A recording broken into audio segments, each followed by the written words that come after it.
Well, my name's Bob Cline. I was born and raised in Osgood and spent my youth in Madison. Learned to swim in Crystal Beach, and my mom bought all my clothes from either Noble and Son or Noble and Bird. There were two Nobles, I guess that's the correct way to say that. Madison is special because I've been in almost every town in Indiana, and I chose to live, my wife and I chose to live our life out in Madison. Rita has died, and I'm still staying here and going to stay in downtown Madison. It just isn't anything like downtown Madison.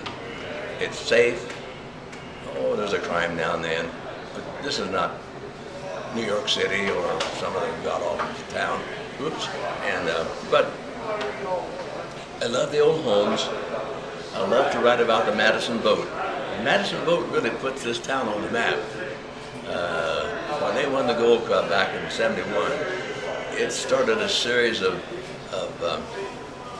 events that helped put this town on the map. A website called Madison Came Running, and I hope that you'll look at it sometime. And when you do, go to the mast and look what's on the mast. Don't just concentrate on what's in the middle page, because some of that changes, some of it stays there a long time. But there are some items on the mast which are almost priceless because of the pictures. And there's one place on there called Bound for Glory. It's black and white pictures of Madison as it was before the changes came, you know, highways and hilltops and all that stuff.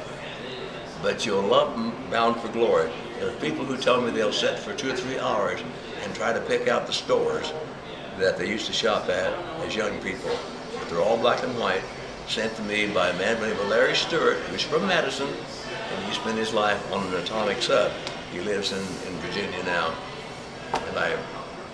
But I have pictures on my camera right now taken at Crystal Beach, where I learned to swim, and we're married in Madison. Reverend Frank Templin, does that ring a bell to anybody? He was at the Methodist Church. In 1948, Rita and I drove by and knocked on the door and said, "Would you marry us?" Said, "Do you have a license?" Said, "Yes, sir." Come right in. And so that lasted about 63 years, so I guess he did a pretty good job.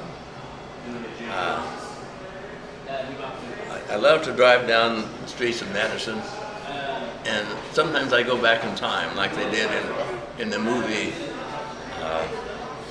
Some Came Running, which is actually written by a man, as you know, who lived over in the other side of Terre Haute. That's why you see Terre Haute mentioned in the movie Some Came Running. And I decided to build a website and using computer language, and I picked up Madison Came Running. And I hope that when I stop running, that maybe somebody will pick it up and maybe travel down Main Street with it. Thank you very much.